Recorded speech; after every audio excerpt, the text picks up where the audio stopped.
To what do I owe the pleasure that is your extended stay? Oh, to the tediousness of our hero's present endeavors. That and the insufferable abundance of light in Armorang. I should be glad to keep my distance.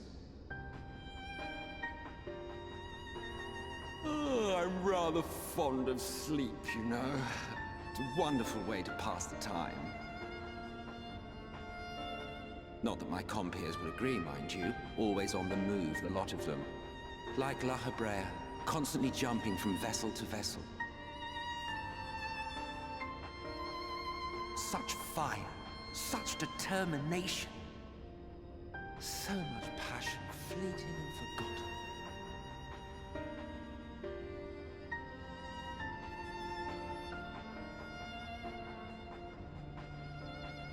Come to think of it, Exarch, I don't believe I've ever seen you retire to your chambers for so much as 40 winks. However do you keep your eyes from closing?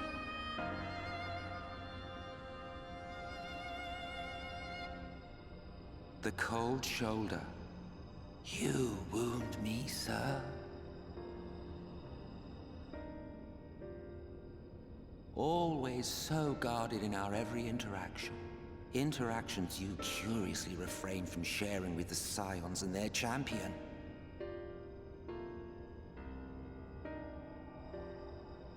And risk souring your budding relationship? I think not. Much as I dislike you, there are more useful targets for her energies. And I am not in the habit of pointing her at my enemies like a weapon.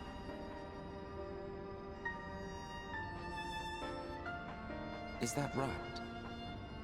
Fond of her, are you? You continue to fascinate me, Exarch. But tell me, who are you?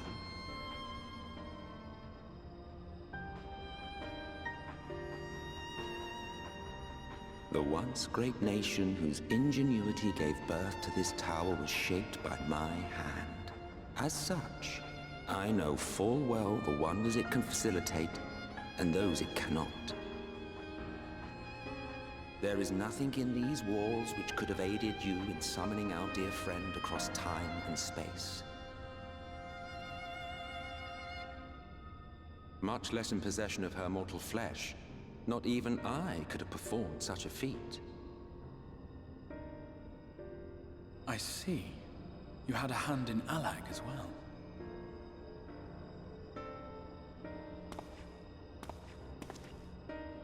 You would know what I am? I am the adjudicator of the sacred history with which you dared trifle. I am keeper of this tower's boundless wisdom. The wisdom of ages without age, of everywhere and nowhere. The great work of those who tamed the wings of time and grasped the nature of the rift.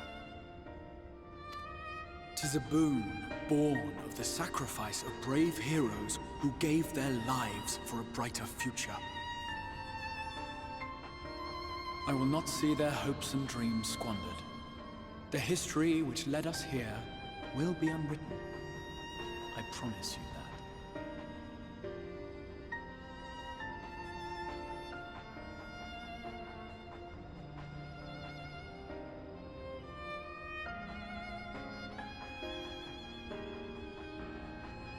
Well, it seems we're both eager to fulfill our duties then. On that much, we are in agreement.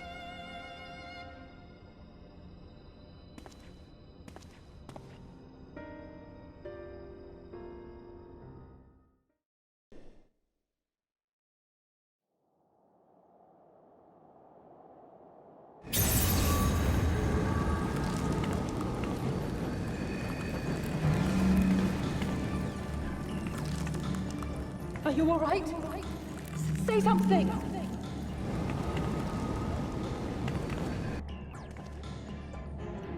Twelfth End. She cannot contain the light. She's beginning to turn.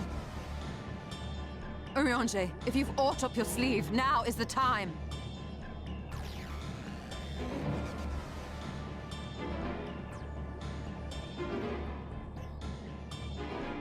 It's changing back.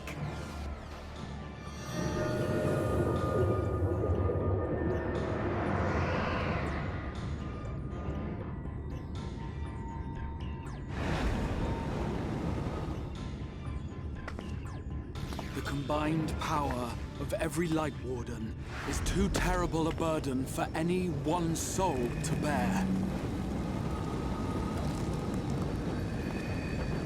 And so I shall relieve you of it.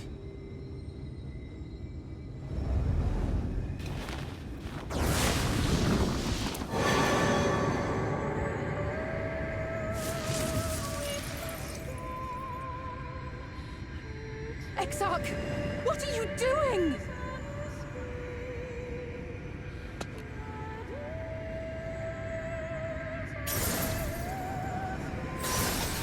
I will channel this profusion of power to the Crystal Tower and use it to travel to other worlds. As I have dreamed of doing ever since I first learned of their existence. Who would choose to remain here in this dying realm when they might go elsewhere and begin anew? Not I. And thus did I use you. No, I don't believe you. It doesn't make sense. Damn you! We won't let you do with her as you please. Do not interfere! Please, I beseech you all, let him go!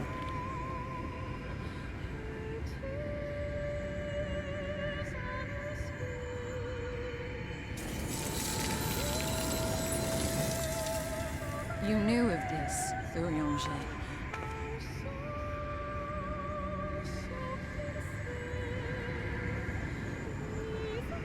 Tis all a fiction.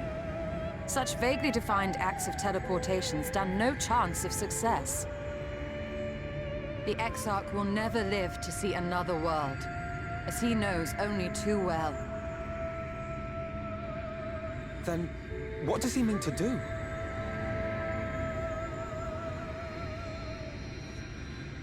He means to take the light with him into the rift, where he will die. From the beginning, he intended to sacrifice himself to save our friend and Norvrend.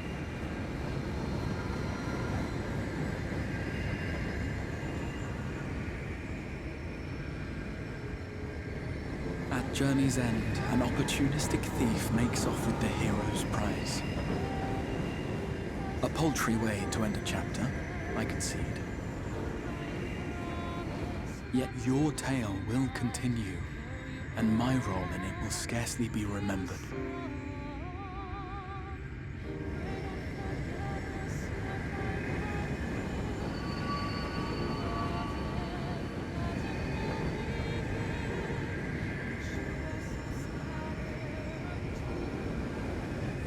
Worry not. Whatever should become of me, I will be happy and free, safe in the knowledge that I have played my part.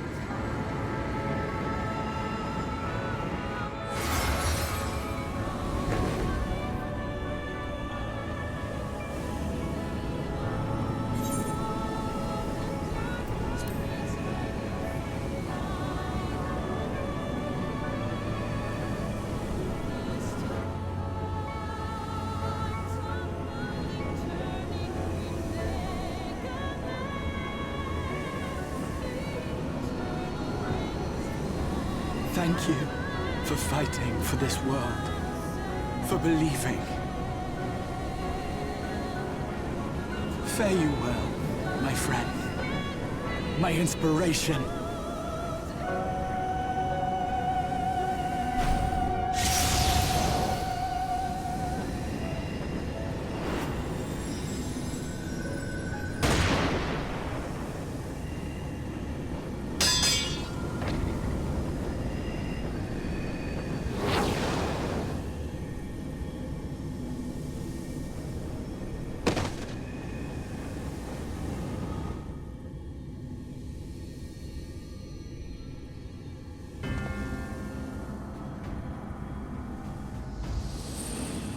Only those who possess the royal eye of the Allagan Imperial line are capable of controlling the Crystal Tower. Such individuals do not exist in the First. Therefore, in all likelihood, the Exarch arrived here with the tower. This much I had surmised, yet I could not discern his grand scheme. To think that he went through all this trouble for the sake of a single hero. It's almost admirable in its absurdity. Alas, it is not your grand scheme that will succeed, but ours. You bastard! Stay put. Your friend is still alive, but whether he remains so depends on you.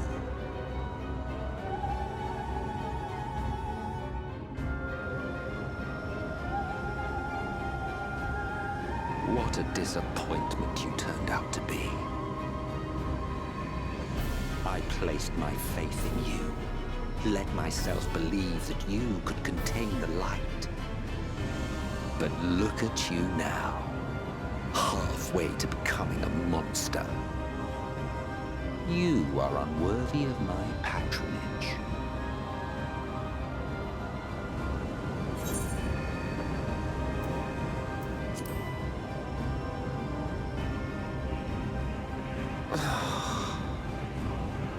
I am an Ascian. My heart's sole desire is to usher in the great rejoining. 100 years ago, I entrusted my comrade Logriff with the task of increasing light's sway over this world. This we sought to do by manipulating heroes. When that failed to achieve the desired result, I created Vorthri. But thanks to your meddling, that too has ended in failure. What was your true purpose in approaching us? By your 12, boy, have I not told you before that everything I said was the truth? You were specimens by which I might gauge man's potential as it stands. I genuinely had an interest in you, genuinely considered taking you on as allies. Provided she could contain and control the light. If not, then she, and by extension you, would be of no use to me. 'Twas as simple as that. So, we've been found wanting. How disheartening. But even had we fulfilled your conditions, there was no guarantee that we would cooperate. What then? Then I simply kill you all. At the very least, it would restore the world to the way it was before you went about trouncing Lightwalkers willy-nilly. Suffice it to say, it would be most inconvenient to have all that light taken away. And I would be lying if I were to claim his actions didn't have me worried.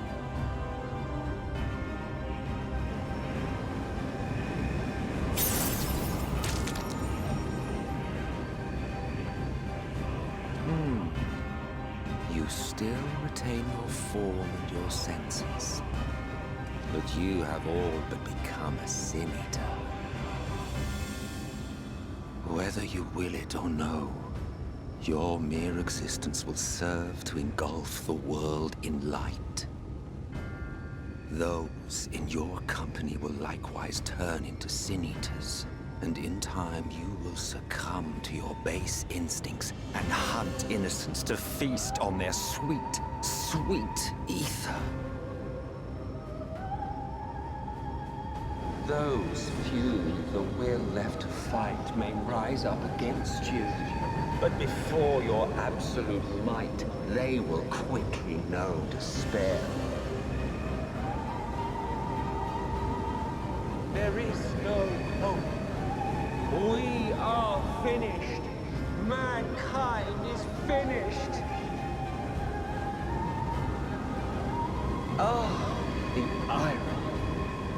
What Vorthri achieved through bliss, You cheat through despair.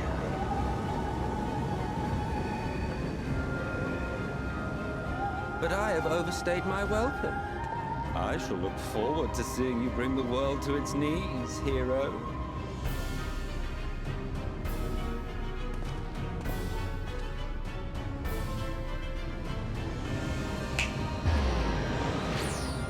Exarch! I have naught to show for all the time and effort I invested in you. He is a small token for my troubles. I did not expect that I could learn aught from man, but I may yet learn something from all the knowledge he had hoarded for his precious hero.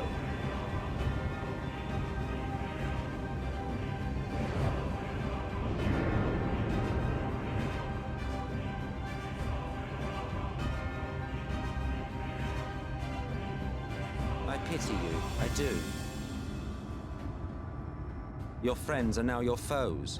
If you do not kill them, they will kill you. When it all becomes too much to bear, seek me out at my abode in the dark depths of the Tempest.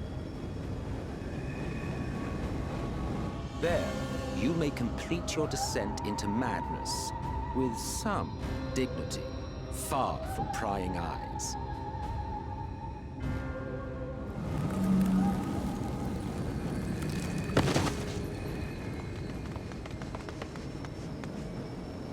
Till then, I bid you farewell. Eat.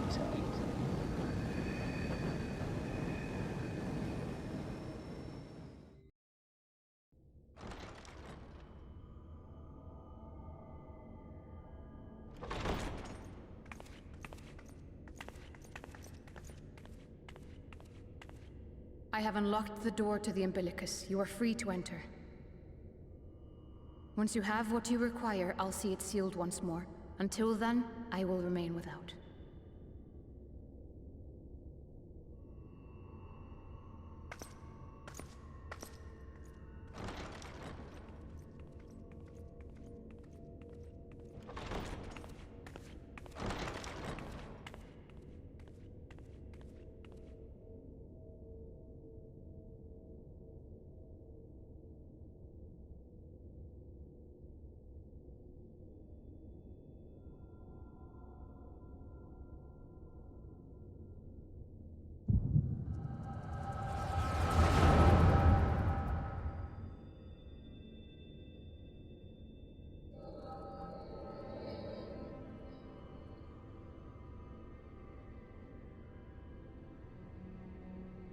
A moment to collect my thoughts, I prithee. Thy true name is Grahatia, then? By thy claims, thou too art a native of the Source, though from an age beyond our own, when the 8th umbral calamity hath visited devastation upon our star. Thou hast, by subtle means, reached across the boundaries of time and space to unsow the seeds of catastrophe, ere its creeping vines drag our champion unto an early grave. In essence, yes. A difficult story to swallow, I am sure.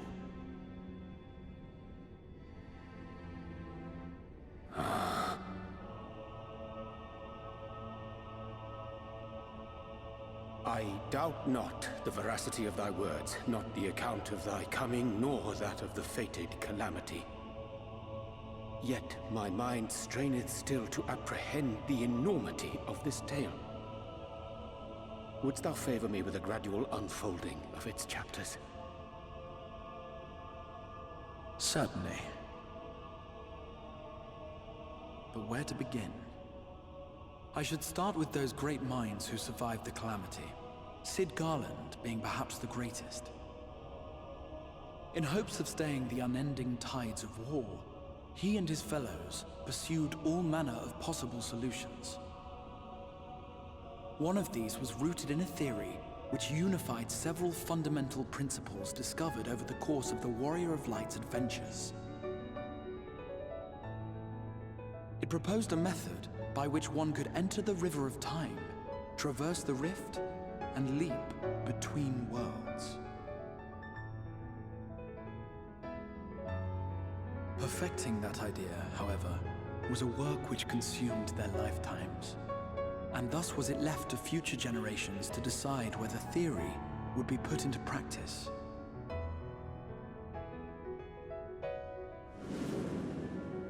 But all the while, the world continued to burn. Hope was a feeble outpost, beset on all sides by thievery and misery and murder. People cried out in despair, "There is no hope, we are finished. Mankind is finished."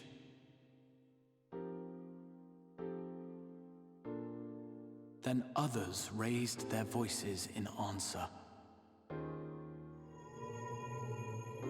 Though we be beyond salvation, those who came before may yet be saved. We will forge a crossroads and pave the way for a different future. By the wisdom of our forebears, we will prevent this calamity from ever having come to pass.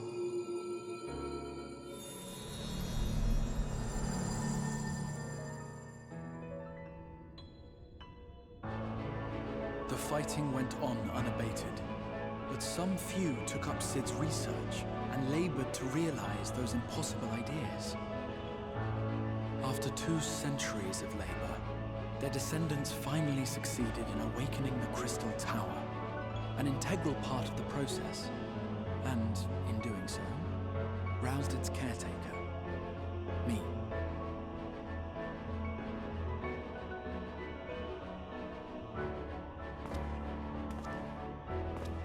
By this stage, scholars had largely established the phenomena underpinning the rejoining, and identified the first as the shard which precipitated the 8th umbral calamity. This grand structure was already capable of storing the energies required to attempt the translocation.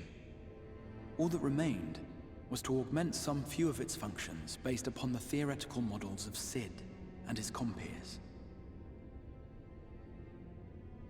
And by means of such technologies didst thou effect thine arrival in the first, to an age before this star had joined with the Source.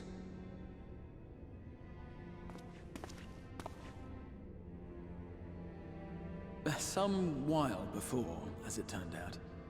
'Tis all but impossible to predict how time will flow between one world and the next, and we missed our mark by almost an entire century. But this only worked in our favor. The Sin Eaters could not be defeated without the blessing of light, and summoning the only woman who might stand a chance against them would require decades of preparation.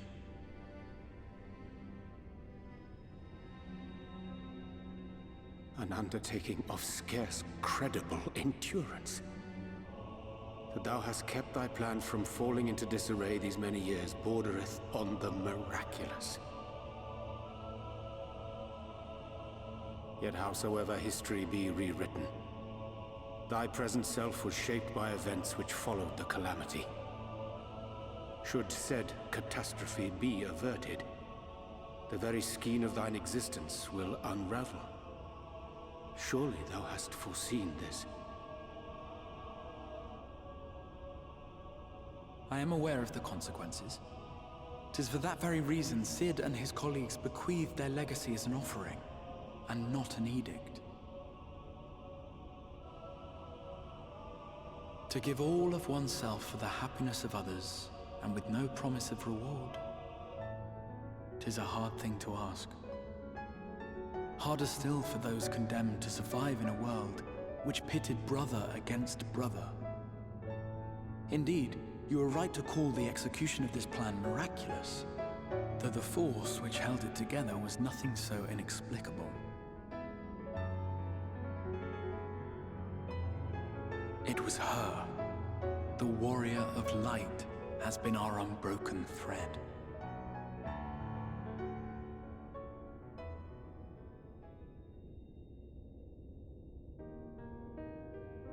Where others would stumble and fall, she would rise above. Where others would break and run, she would carry on. The warrior of light's tale is one of unyielding bravery. To tell it was to feel courage. To hear it was to feel hope. It was a breath of inspiration in an age of suffocating shadow.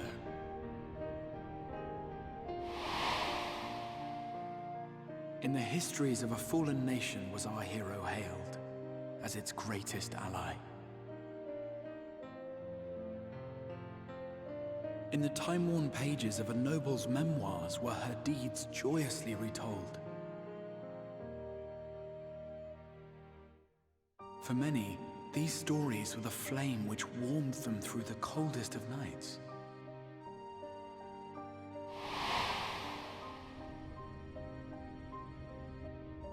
And so it should come as little surprise that the plan found no shortage of volunteers, concerning as it did the Warrior of Light herself. It was their chance to add their own verse to the hero's saga.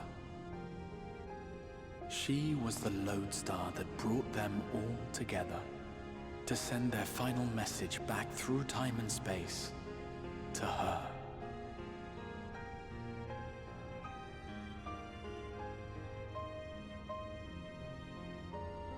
The light of your legacy was our torch in the darkness.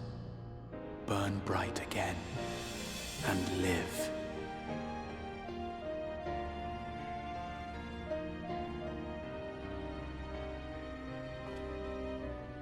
I am merely the bearer of that wish, come to ensure it is safely delivered.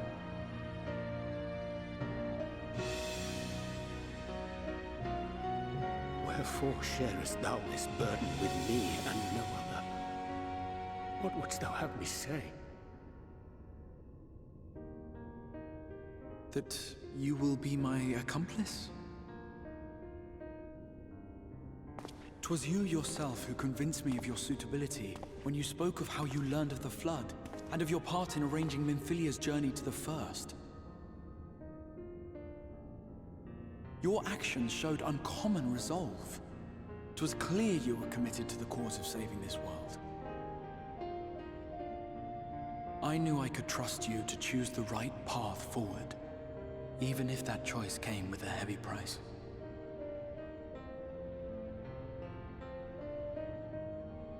What price?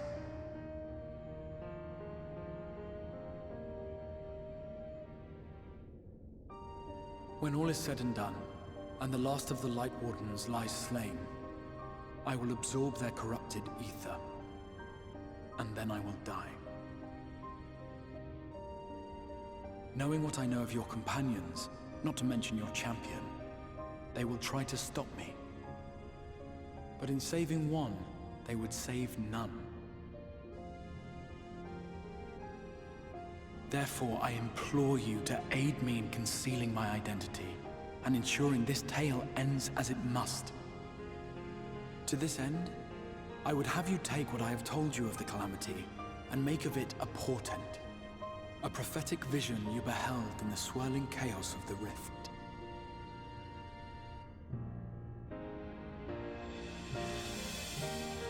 Is this truly thy wish?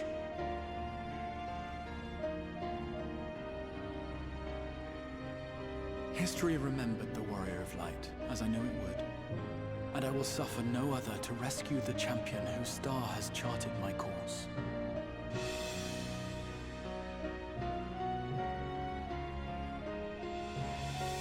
I will see this tale to a happy end, my friend. There has been enough tragedy.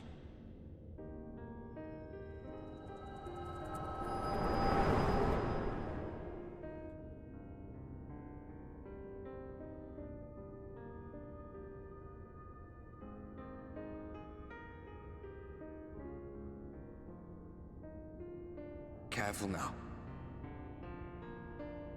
If you lose control again, the Light could claim you for good. Although it's probably only a matter of time before you succumb to the change in any case.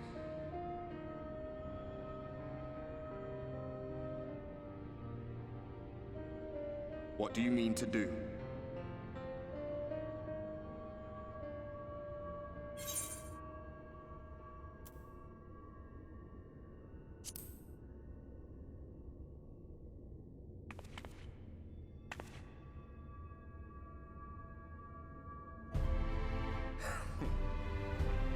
We should be on our way. Dacian mentioned the Tempest, did he not? That's the stormy seas around Calusia to you. His lair must be down there somewhere, hidden beneath the waves.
Remember.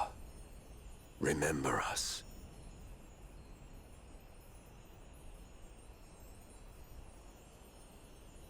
Remember that we once lived.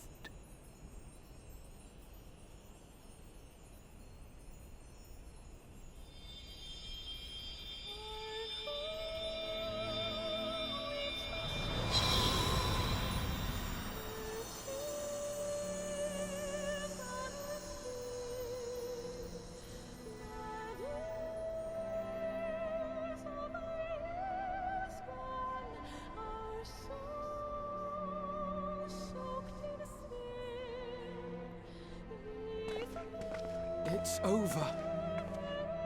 Emmet Salk is no more. More importantly, how do you fare?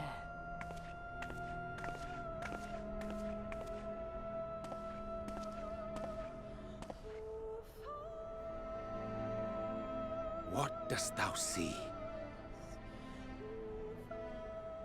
Her ether. It is as it used to be. As a disciple of Zodiac, the Ascian was the darkness to your light. I can but assume that when you set your strength against his, the light within you was spent. No, it's more than that. Under the strain of that incredible flood of ether, your soul had begun to break apart. Yet now it seems somehow restored.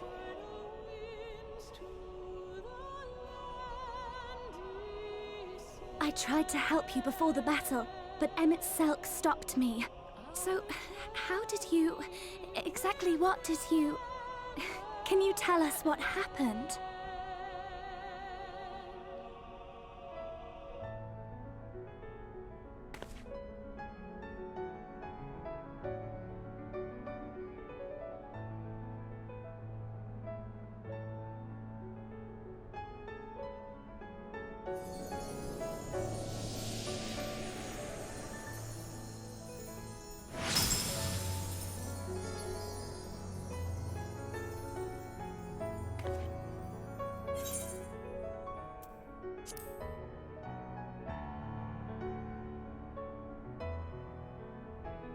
I see.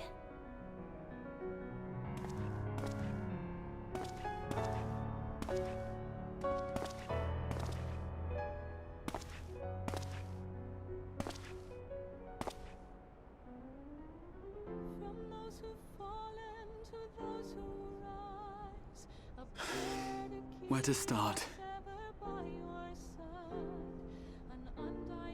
I believe I owe you all an apology.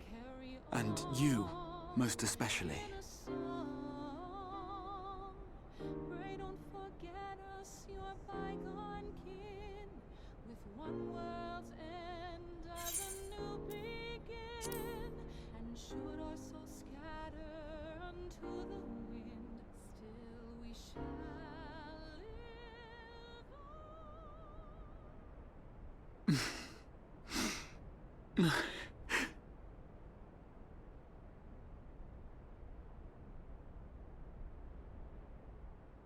Well, 'tis good to be awake.